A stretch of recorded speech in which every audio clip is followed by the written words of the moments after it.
5, 4, 3, 2, 1. Saludos, estudiantes de la Biblia y del Espíritu de Profecía. Saludamos particularmente a nuestros hermanos María Isabel Páez y familia que nos ven en Venezuela. También a nuestro hermano Jesús Ramírez y familia que nos ven en el norte de California, Estados Unidos. También saludamos a nuestra hermana Linda Alvear, a nuestra hermana Delia Vázquez y sus familias que nos ven desde Ecuador. Queremos decirles que estamos con ustedes. Soy Enoc Martín en el análisis profundo de la palabra de Dios. El título de nuestra lección es Levántate y anda, fe y curación. Pero para continuar vamos a arrodillarnos y orar. Padre viviente que está en los cielos, santificado sea su nombre. Pedimos su Santo Espíritu que sea nuestro Maestro. Es nuestra petición en el nombre de Cristo Jesús. Amén.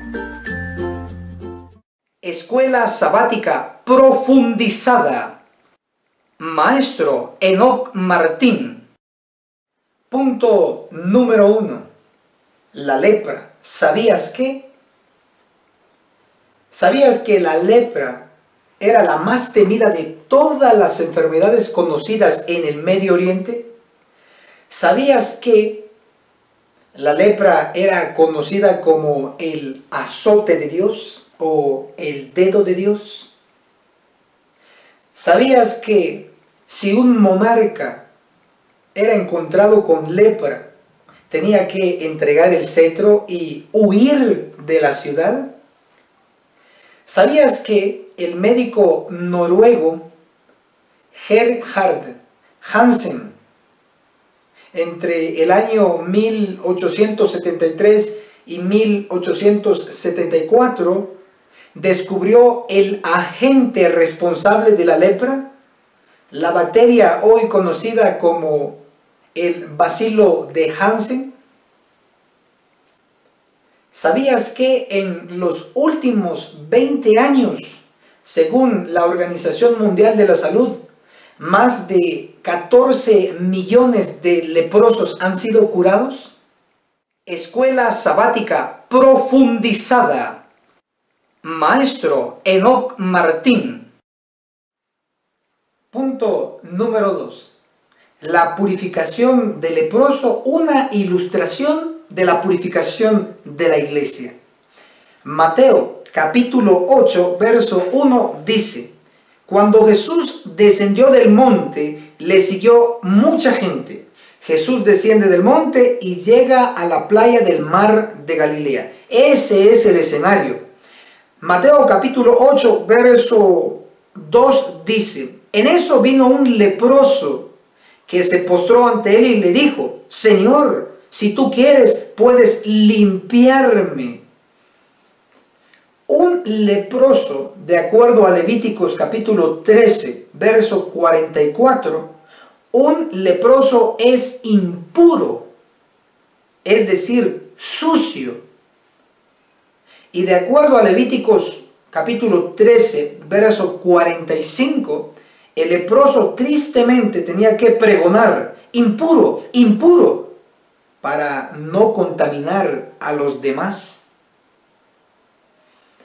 Sin embargo, Mateo capítulo 8, verso 3 dice: Jesús extendió su mano, lo tocó y le dijo: así lo quiero, sé limpio. Y al instante quedó limpio de su lepra. La suciedad se le quitó, fue limpio, purificado.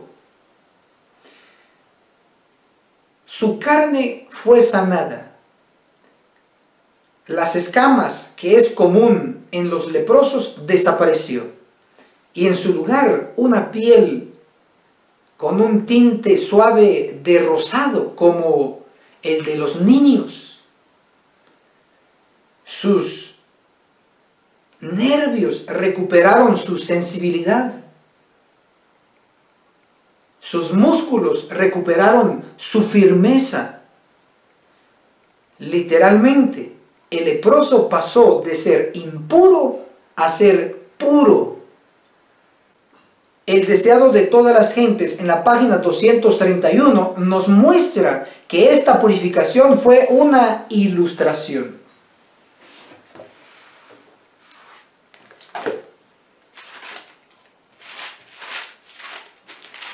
Dice así: la obra de Cristo al purificar al leproso de su terrible enfermedad es una ilustración de su obra de limpiar el alma de pecado.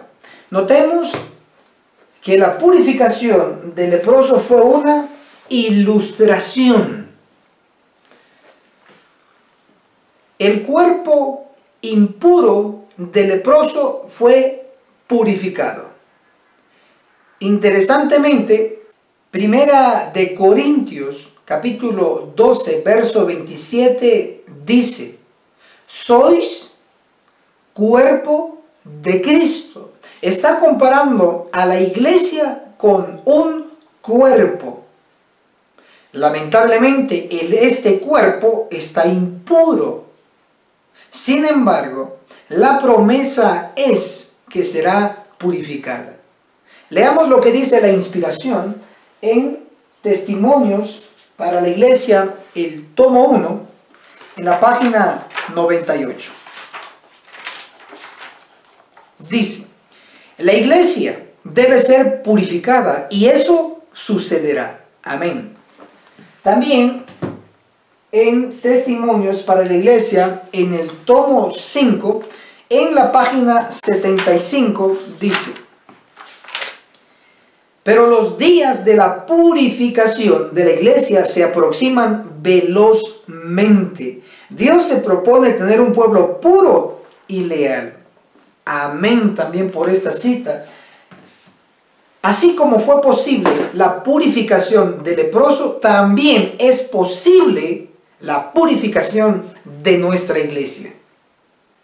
Puesto que actualmente hay leprosos en nuestros países, es conveniente saber la causa de ello, hablando bíblicamente. Números capítulo 12 relata un incidente sumamente importante para cada uno de nosotros. María habló en contra de su hermano Moisés, en contra de su prójimo, y Dios la castigó dándole lepra. Es por ello que se le conoce a la lepra como el látigo de Dios, el dedo de Dios. Todo por molestar al prójimo. Mejor nos sería no molestar al prójimo, guardar los 6 mandamientos que protegen a nuestros prójimos. Escuela sabática profundizada. Maestro Enoc Martín. Punto número 3. El centurión, ¿sabías qué? ¿Sabías que el centurión nunca trató cara a cara con Jesús para hacerle la petición sobre su siervo? Sino que envió a 2 comitivas. Primero, una comitiva formada por ancianos de una sinagoga. Segundo, una comitiva formada por sus amigos. Eso lo podemos corroborar en Lucas capítulo 7 del verso 1 hasta el verso 10. ¿Sabías que el centurión reconocía que la religión de los judíos era superior a la religión de los romanos? Al construirle una sinagoga para adorar al Dios verdadero. Eso está registrado en Lucas capítulo 7, verso 5. ¿Sabías que el centurión, un oficial romano, tenía bajo sus órdenes, según los expertos, a 100 soldados? Interesantemente, también los soldados romanos que guardaron la tumba de Cristo fueron 100 soldados. Leámoslo en El deseado de todas las gentes, en la página 724. Dice así: una guardia de 100 soldados fue entonces colocada en derredor del sepulcro a fin de evitar que se le tocase. Hablando del centurión, Mateo capítulo 8, el verso 10 dice: cuando Jesús lo oyó, quedó admirado y dijo a los que lo seguían: os aseguro que ni en Israel he hallado tanta fe. Jesús siempre elogiaba la fe, pero nunca elogiaba la incredulidad. Al contrario, la reprendía. Tal el caso de Tomás. Sin embargo, el centurión estaba lleno de fe. Recordemos que la fe verdadera mueve grandes montañas, pero la incredulidad nos trae grandes ruinas. Mateo capítulo 8, verso 11 dice: os digo que vendrán muchos del oriente y del occidente y se sentarán con Abraham, Isaac y Jacob en el reino de los cielos. Antiguamente se realizaban fiestas entre los judíos, como representando aquella futura reunión donde estará Abraham, Isaac y Jacob. Sin embargo, Jesús está revelando que en esa reunión estará Abraham, Isaac y Jacob, pero entre ellos estarán sentados muchos del oriente y del occidente, de todo el mundo. ¿Se recuerdan que al inicio de la vida de Cristo acá en la tierra lo visitaron los magos del oriente? Eso lo podemos ver en Mateo capítulo 2, verso 1. También recordarán que al final de la vida de Cristo acá en la tierra lo entrevistaron unos griegos que vinieron del occidente. Eso lo podemos ver en San Juan capítulo 12, verso 20 y 21. Jesús pronosticó que muchos iban a venir del oriente y del occidente, es decir, de todo el mundo. Una gran multitud, una gran obra está por realizarse. Leamos Mateo capítulo 8, verso 12. Pero los hijos del reino serán echados a las tinieblas de afuera. Allí será el llanto y el crujir de dientes. Los hijos del reino, los que deberían de estar en el reino y formar el reino, la iglesia purificada, no estarán. Serán echados. Es lo que dice el verso. Y llorarán, tendrán llanto y crujirán los dientes. Es decir, serán eliminados, tal como se registra en Ezequiel 9. Sin embargo, en lugar de el llanto, Dios nos ofrece hoy un gozo indescriptible. El gozo que tendrán los que recibirán el sello del Dios vivo de Apocalipsis 7, 2 y 3. El gozo que hace referencia Isaías en el capítulo 35, el verso 10. La última parte dice: tendrán gozo y alegría y huirá la tristeza y el gemido. Hagamos buenas elecciones para obtener este gozo indescriptible. Escuela sabática profundizada. Maestro Enoc Martín. Punto número 4. El dilema de los endemoniados gadarenos. Resolvámoslo. Mateo capítulo 8, verso 28 dice: cuando Jesús llegó a la otra ribera, a la región de los gadarenos, vinieron a su encuentro 2 endemoniados que salieron de entre los sepulcros. Eran tan furiosos que nadie podía pasar por aquel camino. Según Mateo, son 2 endemoniados. Según Marcos capítulo 5 verso 2 dice: cuando Jesús salió de la barca, enseguida vino a su encuentro desde los sepulcros un hombre con un espíritu impuro. ¿Quién tiene razón? ¿Mateo o Marcos? Respuesta: los dos. Tanto Mateo como Marcos están en lo correcto. Sin embargo, Marcos dice que era uno, porque Marcos se enfocó en el peor de los dos endemoniados. El peor. Leamos lo que dice Marcos capítulo 5, el verso 9. Jesús le preguntó: ¿cómo te llamas? Respondió: me llamo Legión, porque somos muchos. Una legión es un término romano. Una legión estaba formado por 6,000 soldados. Pero este personaje no estaba lleno de 6,000 soldados, estaba lleno de 6,000 demonios. Es por ello que Marcos se enfocó solo en uno. Mateo se enfocó en los dos. Escuela sabática profundizada. Maestro Enoc Martín. Punto número 5. El paralítico, la fe de 5 hombres. Mateo capítulo 9, el verso 1 dice: entonces Jesús entró en la barca, pasó al otro lado y fue a su ciudad. Capernaum era conocido como la ciudad de Jesús.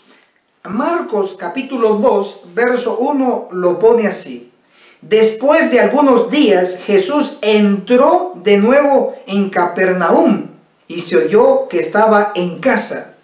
¿En casa de quién? Puesto que Cristo había declarado que él no tenía dónde recostar su cabeza, implicando que no tenía casa. Sin embargo, Pedro sí tenía casa, y Pedro vivía también en Capernaum. Mateo capítulo 8, verso 14, dice: cuando Jesús fue a casa de Pedro, Jesús también solía enseñar en la casa de Pedro. Lo confirma el deseado de todas las gentes en la página 233. Jesús estaba enseñando en la casa de Pedro. Repetidas veces los que transportaban al paralítico trataron de abrirse paso a través de la muchedumbre. Página 236 dice: salieron de la casa de Pedro, donde habían visto al paralítico curado por la palabra de Jesús.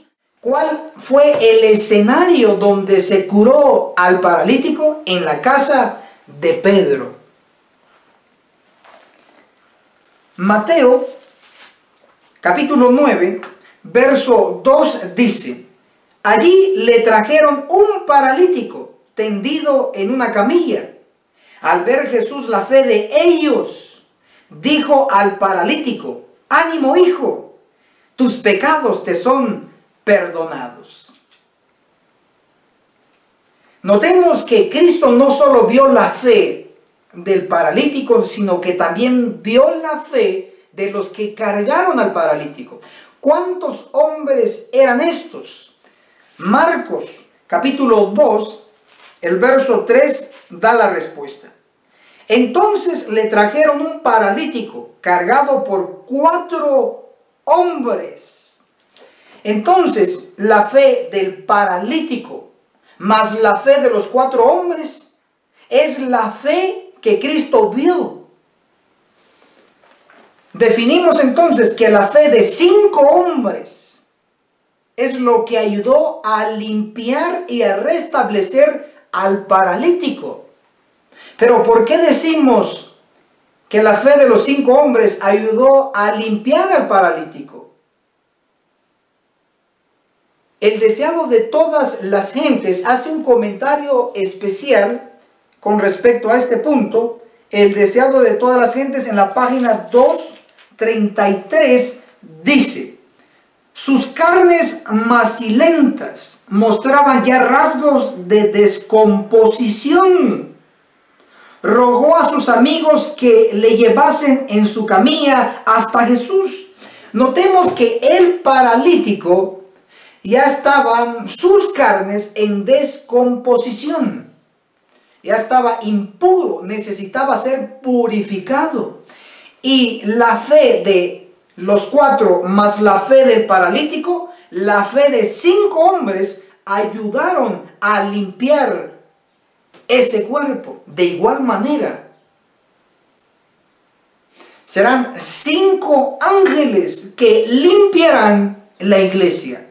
¿Cómo lo sabemos? Leamos Ezequiel.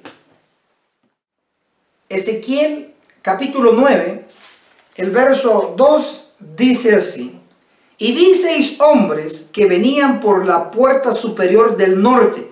Cada uno traía en su mano su instrumento para destruir.